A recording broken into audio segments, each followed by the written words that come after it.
Hey, my first speakers. Good morning, good afternoon, good evening. Welcome.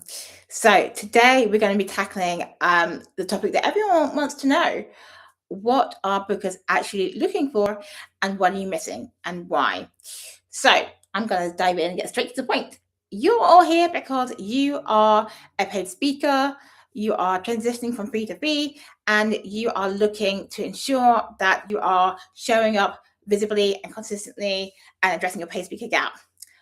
Now, I'm going to start with a story because this will let you know what the difference between, showing up consistently and being positioned the right way means, as opposed to showing up and not having that consistency or positioning that allows you to be more bookable. So um about 2 years ago, I was actually headhunted for a speaking opportunity. And at that time, I wasn't really, actually proactively looking for speaking gigs. It was something I had on my LinkedIn, something I, shared about informally, but it wasn't something that I was proactively, consistently, feeding the machine, being intentional, and doing all the good stuff that we talk about in this series. And the only reason that they found me is because I had a strong digital footprint. So what does that mean?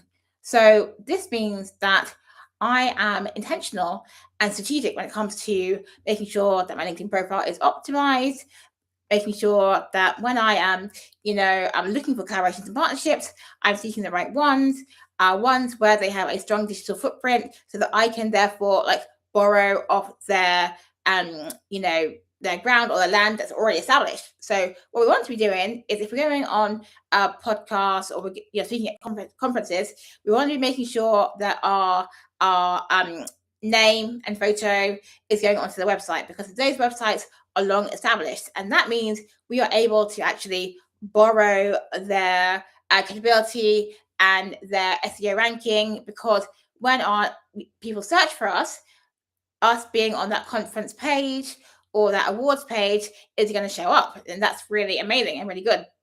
And actually, as we're talking about awards, and one of the reasons that you might actually want to apply for awards is, yes, obviously to win them and get credibility that way, but also as a way to get credibility and visibility by actually being listed on their website as a nominee, finalist, or obviously an award winner.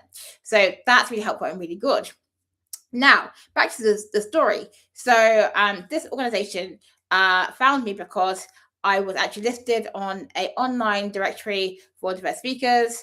They found me, they had a look at my profile, and it was in alignment with what they were seeking. Also, obviously, they're going to do a customary, look on Google to see, am I a low risk, am I high risk, what's going to be the issues and opportunities about hiring me. And obviously, when they looked on Google, they didn't find anything that alarmed them. So therefore, they reached out to me and they offered me a speaking opportunity. But this is the thing, I was not searching for that opportunity. It came to me because my digital footprint is strong. I'm intentional about making sure that my LinkedIn house is tidy and is always constantly evolving. And yes, there's definitely things that I can improve on my LinkedIn, but it's always evolving and making sure that I'm keeping current and up to date. And actually, recently, I have made a pivot within my speaker niche. I've decided to move away from slightly some of the things I talked about last year, and I've updated my LinkedIn profile and my LinkedIn headline to make sure that it's super clear that now I'm speaking about permission-based leadership. I've launched a manifesto. I've updated my LinkedIn, about me section, my LinkedIn speaker, entry, and I'm still going through that work of updating my profile to make sure that it is bookable and relevant. Because what we want to be doing is, if we do evolve in our speaker niche, that we definitely do make sure that we are keeping ourselves up to date, because it takes time for the machine to know that we've moved into a new direction. So we want to be making sure that we make those updates as soon as we know that that's the direction that we're going for. But we are talking about making sure that we are a low risk to a booker. And what does that look like? So it looks like having a LinkedIn profile that's up to date, that's showing clips and photos, that's having regular content, that is showing us in the best light, showing us a strong form where we are solving their problems, where we are, looking like we are the kinds of speakers that they are seeking to hire. Because the thing about positioning is, yes, it does matter how it looks. So I'm going to tell you a story, get another story. Last year, I was published in a book.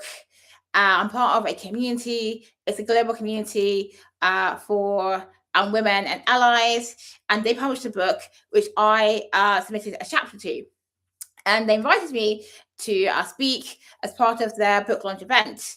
And I did actually speak at that event.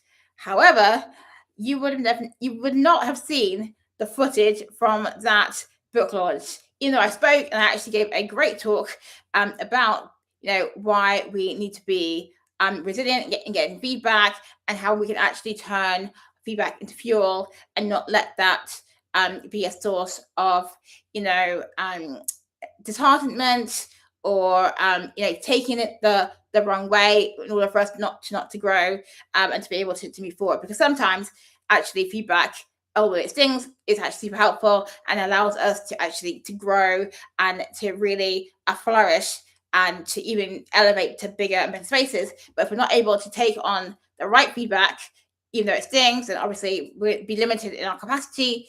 But it is a process of making sure that we are open to listening to feedback, and then being discerning and deciding, does this feedback really ring true, even if it stings?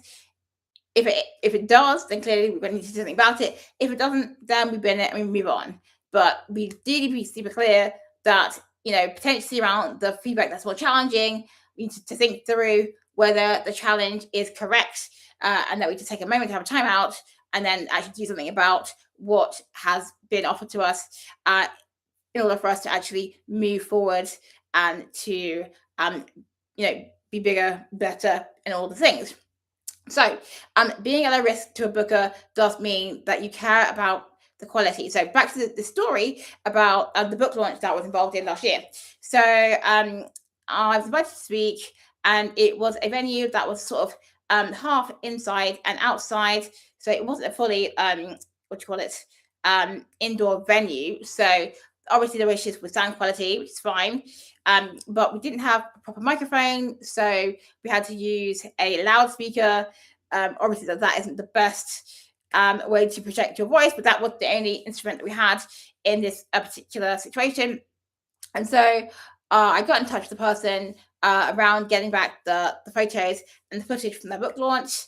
And when I had that discussion with the person that ran that event, she told me that the footage for the speaking that we all did, everyone who contributed was offered the opportunity to talk about their chapter. He was available.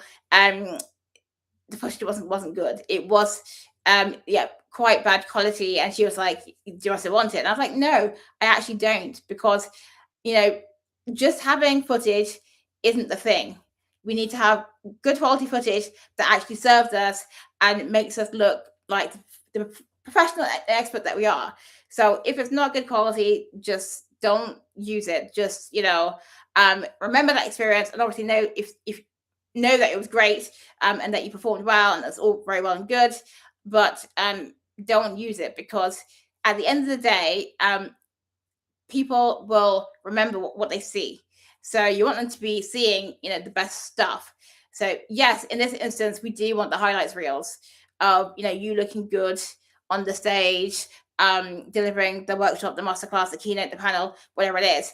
We don't want us to be looking average or poor quality, because you've got to remember, the reason this is important is because the event organizer has to sell the event, and they want to be selling something that looks good, not as in our physical appearance, but they want to be marketing something that's called quality product and service.